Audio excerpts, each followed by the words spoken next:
precauciones. Para combustibles, entonces ahí nos vamos con los transgénicos. Y bueno, todo esto al final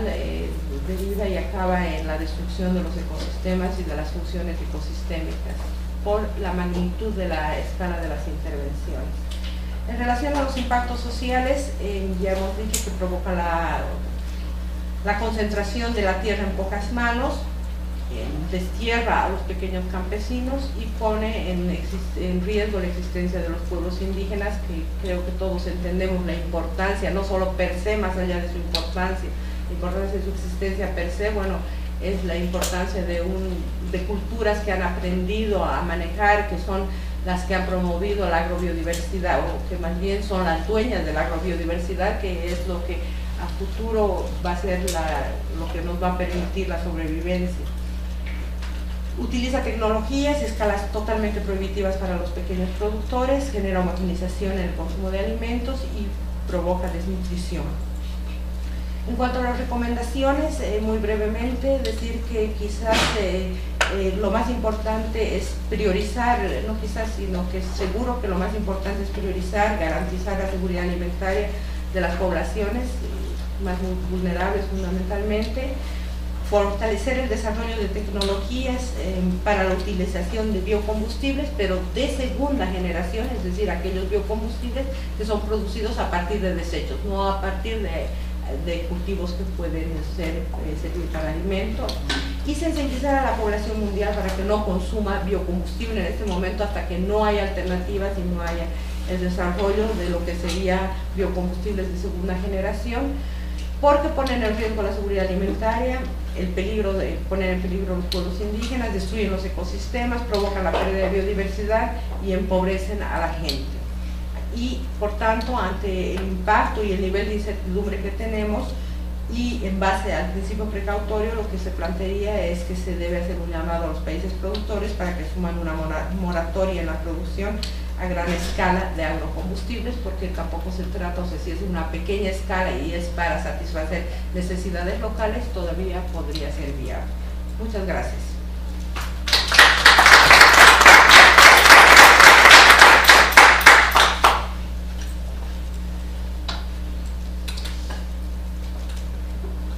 Gracias, Jenny. Gracias, Jenny, por tu intervención. Las preguntas las vamos a dejar todas para el final, para el debate final, por si alguien quería intervenir ahora.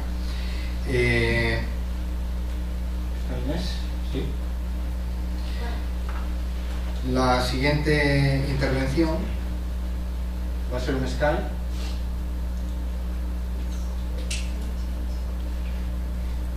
¿Hay conexión? Que como antes me refería, está titulada Agrocombustibles versus Seguridad Alimentaria, que es el caso de Bolivia y que corre a cargo de Ángel Crespo, director de Probioma.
Sí, ¿estás escuchando? Sí.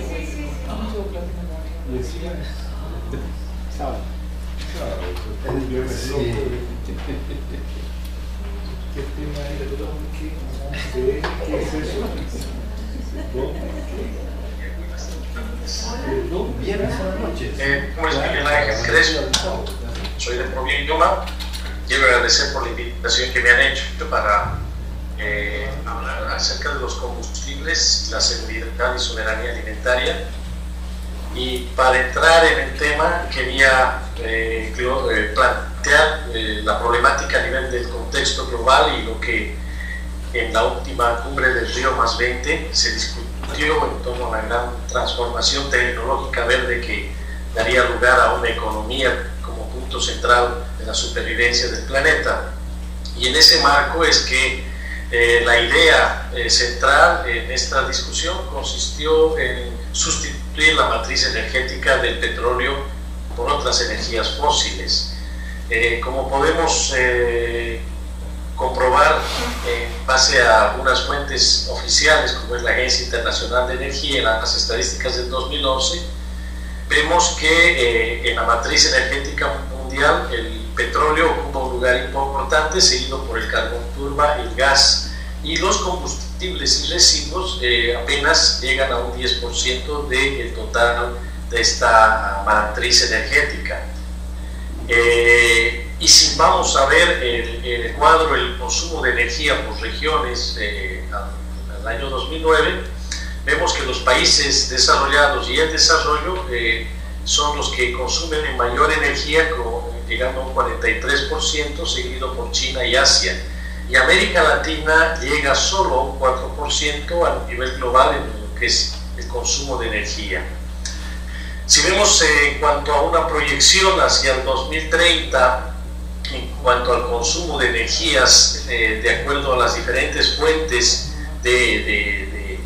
oferta que existe, podemos ver que esta proporción se mantiene entre lo que es el crudo, el uso del gas, el carbón, la energía nuclear y fuentes no renovables. Podemos ver que entre el 2013 y el 2030 la proyección prácticamente mantiene esa proporción.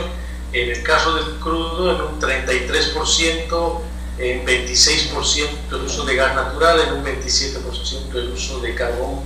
y la energía nuclear en un 5%, y de las energías renovables en un 9%. A pesar de eso, obviamente existe una fuerte presión de parte de las corporaciones en sentido de dejar de depender de los combustibles fósiles y depender más de las materias primas biológicas transformadas mediante la bioingeniería. Como sabemos, los mayores depósitos de biomasa terrestre, que es prácticamente la materia prima, se encuentran ubicados en los países del sur y concretamente en Sudamérica, muchos de ellos custodiados obviamente por comunidades campesinas, indígenas, en la Amazonía, el Pantanal, etc. Entonces, vemos que existe una mayor presión y tendencia hacia el uso de lo que se llamaría la bioeconomía, en base a la explotación de la biomasa, y esto obviamente está propiciando una mayor concentración corporativa en los países sudamericanos. Si vemos la producción de biocombustibles entre el 2000 y 2010, vemos que tanto Estados Unidos con el etanol y junto con Brasil han tenido un crecimiento muy grande, que son prácticamente los países que están liderando, y obviamente le siguen los países desarrollados que conforman países de Europa y fundamentalmente del Asia también, y algunos países de América Latina. A nivel global vemos que los países con mayor producción de biocombustibles son Brasil, que produce bioetanol en base a la caña de azúcar, y los Estados Unidos bioetanol en base al maíz y soya, además de biodiesel, y ambos controlan el 70% del mercado mundial del bioetanol. Vemos que también la producción de biocombustibles,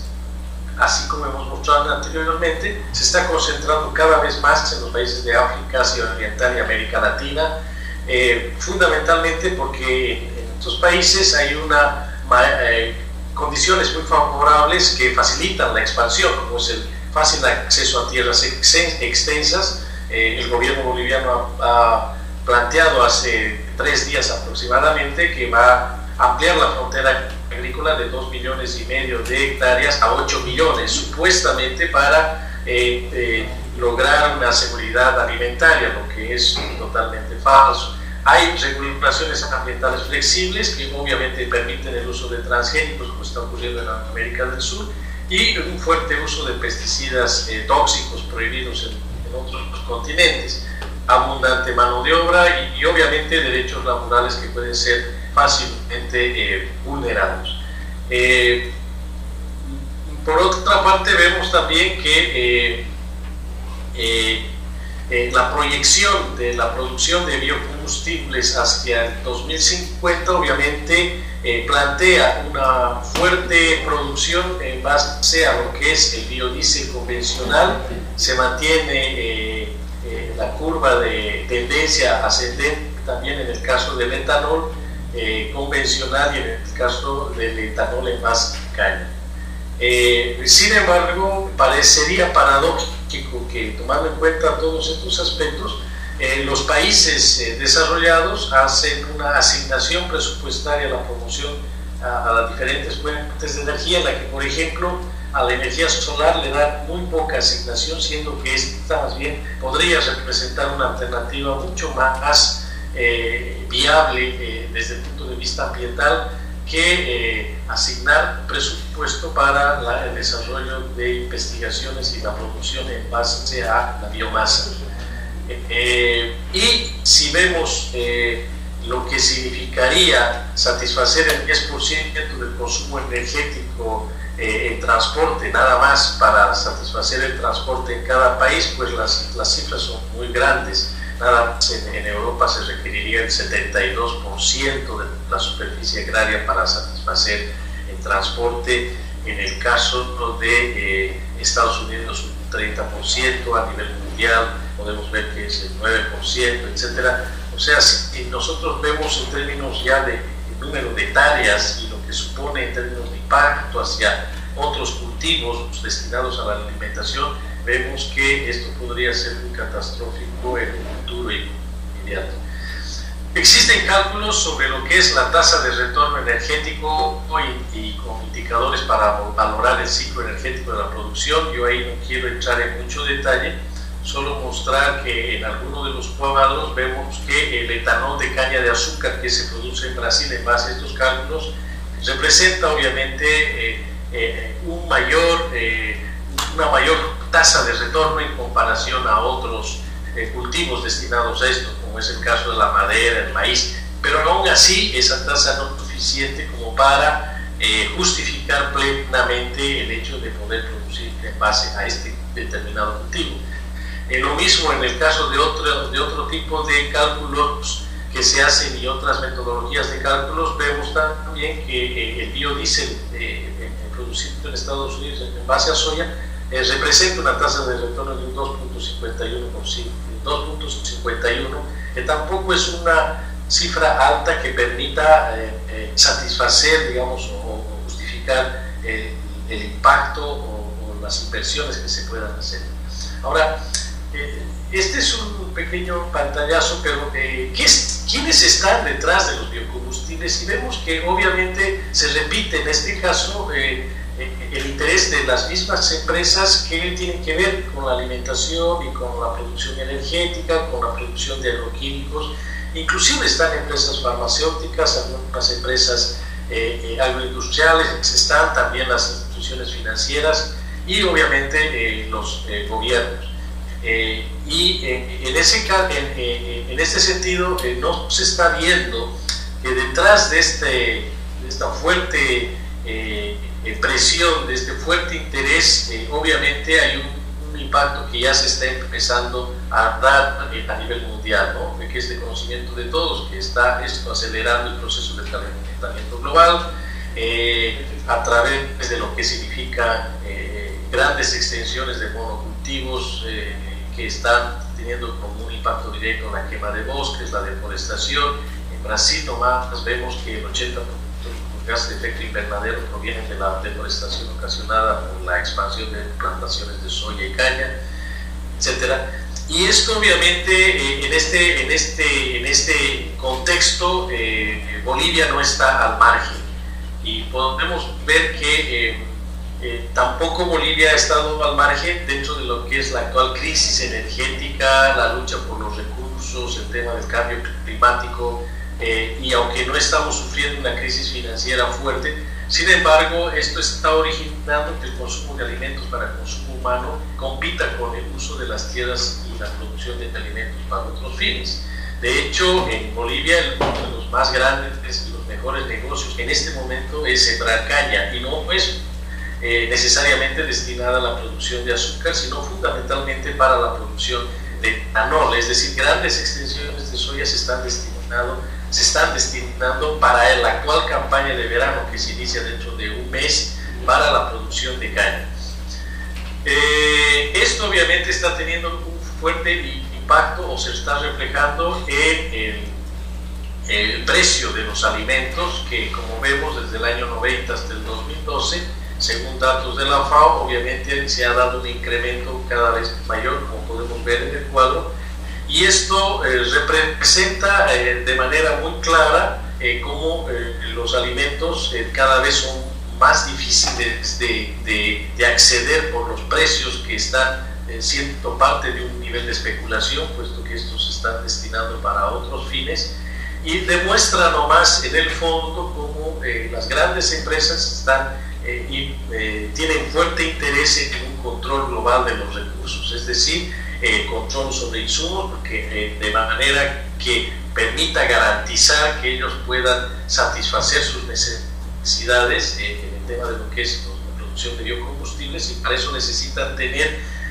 yo diría, dos pilares fundamentales: un control sobre las semillas y un control sobre la tecnología o los agroquímicos que se puedan usar. De esta manera ellos estarían prácticamente llevando a tener prácticamente un mayor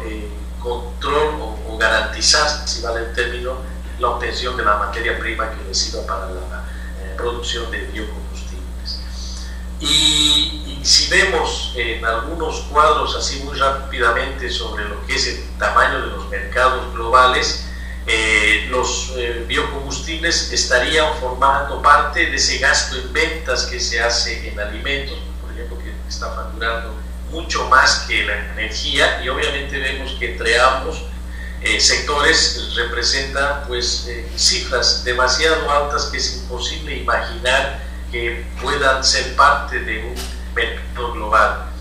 Y obviamente esto está teniendo como impacto, yo diría directo, una fuerte presión sobre la cadena alimenticia, como es el caso de las semillas comerciales que son empleadas para producir alimentos, etcétera, y que están siendo destinadas fundamentalmente para la producción de energía, es decir, mejorar los cultivos para que estos puedan tener una mayor rentabilidad en cuanto a su transformación en energía.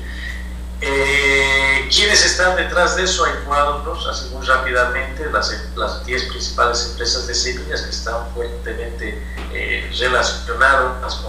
con las empresas que están desarrollando los biocombustibles, y vemos que entre esas aparecen las mismas, es decir, Monsanto, DuPont, Syngenta, etcétera, que están además de alguna manera empujando hacia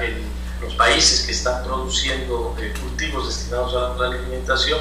a cambiar su tecnología hacia lo que es el uso de transgénicos, que está muy asociado también hacia la producción de biocombustibles. Estas mismas empresas de alguna manera forman parte de todo lo que significa el clúster de la soya a nivel de lo que es el Mercosur fundamentalmente, y que hoy por hoy están teniendo una fuerte presión también en las políticas de los gobiernos que conforman, digamos, yo diría, la producción de soya, como es el caso de Argentina, Brasil, Paraguay, Uruguay y Bolivia. Muy rápidamente también ven que estas mismas empresas están muy ligadas, relacionadas con la producción de agroquímicos. Entonces vemos que hay una fuerte ligación entre la producción de semillas de agroquímicos y la relación con la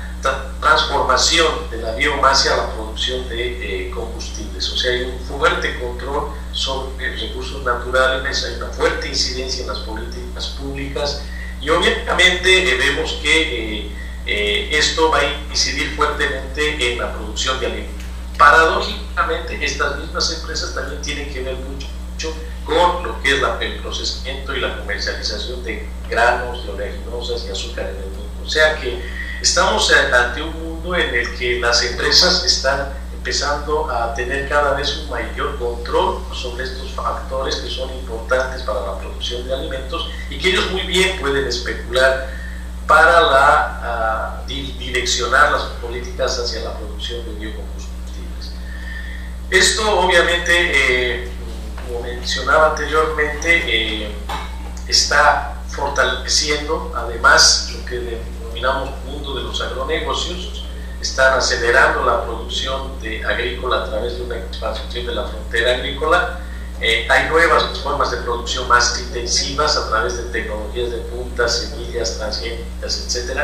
Hay una amplia y masiva apropiación de recursos naturales. Se está dando un fuerte proceso de concentración de tierras y de extranjerización de tierras a nivel de los países del Mercosur, por ejemplo. En el caso de Bolivia, el 70% de las tierras están en manos de extranjeros y más del 60% de las tierras agroindustriales están en manos de un 5% de empresas que son las que controlan aproximadamente la producción agroindustrial.